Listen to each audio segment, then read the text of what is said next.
Venus retrograde is over as of yesterday, and the lessons we've been exploring around love, relationships, our values, who we attract, how we attract people, and what we value in others is coming to a close. And Venus retrograde was in Leo, so it really pushed us to explore how we can have more fun, more pleasure, more joy in our relationships, and to think about why we aren't having those things or those things aren't as present in our most intimate relationships. Now, this transit lasted for 6 weeks and has been known as the summer of breakups. But really, I believe that it is for our highest good and for our benefit. Yes, there are some bumpy moments. I definitely experienced some as well. But yeah, it was really an activation of understanding what you really desire and how to make your relationships serve your highest good. So, one thing to note is that if you have a prominent placement in Leo, so let's say you have your Chiron in Leo, it probably was very difficult for you to um, feel very confident the last 6 weeks this summer. It was hard for you to really like advocate for yourself, empower yourself, because you know it brought up a lot of things like in relationships, like how you want others to see yourself, as well as how you want to sell. So your Venus placement also gives you a lot of insights to like what people want to buy from you, and like your selling and marketing vibe. And this was something that I realized over the weekend. It just like clicked for me. I was like, oh, my Venus is in Gemini. Yes, I connect with people through like ideas, and it's very cerebral. We love like chatting about like various topics. And I love always talking about different business ideas. But also Gemini is a very strong writing sign. It takes a lot of information.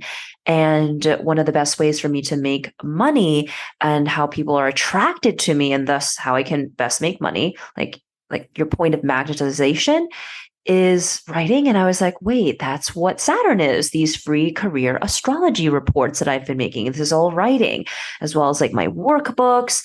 Um, and yeah, and my reports, the expanded report people can get, that's like 15 plus pages. And I'm like, this makes so much more sense now.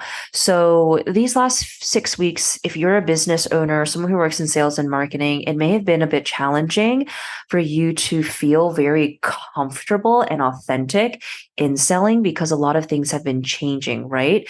How you want to show up to others, and how you attract and relate to others as well.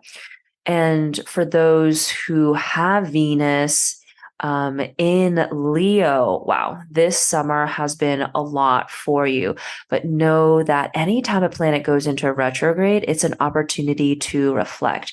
So whether you got into a new relationship or broke up with your significant other, or has just been finding like it being difficult to like date or not date at all, there is so much more clarity now, even in the days before it went direct on Sunday, September 3rd.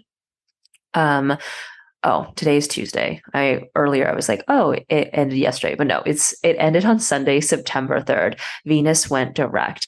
And so with that, there is more clarity around your romantic relationships, how you love, what you value, how you attract others, what you are attracted to. When I do my career astrology readings, I like to share that, Venus, let's say your Venus is in Capricorn, you are very attracted to those who are business oriented, career oriented, like very organized, very structured, very down to earth. So your Venus placement also tells you kind of like the people you relate the most with personally and professionally. Almost always, actually, always, everyone's like, yeah, my friend's a Capricorn, or my friend is the same sign as my Venus. And I'm like, yes, I know this because this is what you're attracted to. This is like the types of people that you feel a strong kinship to. So if you don't know your Venus placement, you don't know if you have any prominent placements in Leo, any planets in Leo, I invite you to go to yoursaturn.com to get your free career astrology report. And of course, if you need more insights, you can get the expanded report. That's 15 plus pages of tailored insights just for you, or you can book a one-on-one reading with me. I wanted to send some Venus retrograde messages through the podcast and just give you some insights to kind of why, certain parts of your life have been feeling a bit bumpy, but know that these lessons are complete and you're starting to integrate kind of, new ways of looking at love, new ways to love, maybe having a new perspective in your most intimate relationships, how you connect with others, who you feel connected to. All right. See you next week.